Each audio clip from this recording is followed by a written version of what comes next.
কয়েক ধাপে সোনা ও রূপার দাম কমার পর আজকে আবার একটু সোনার দাম বৃদ্ধি পেয়েছে।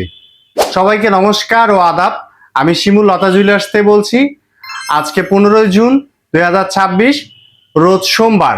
আজকে 22 ক্যারেট 1 ভরি সোনার দাম 2,30,422 টাকা, আর 1 আনার দাম 14,401 টাকা।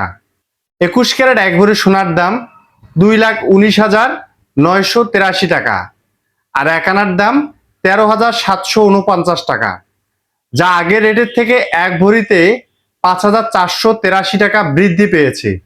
বর্তমানে 22 ক্যারেট 1 ভরি পিওর রূপার দাম 5,335 টাকা, যা আগের রেটের থেকে 233 টাকা বৃদ্ধি পেয়েছে। প্রতিদিন সোনা ও রূপার দামের কারেন্ট আপডেট পেতে আমাদের ইউটিউব, টিকটক ও ফেসবুক পেজ ফলো করে রাখুন এবং নিত্য নতুন ডিজাইনের হলমার্ক সোনা ও রূপার অলংকার তৈরি করতে আমাদের দোকানে আসুন। সবাইকে নমস্কার। সবাই ভালো থাকবেন, সুস্থ থাকবেন।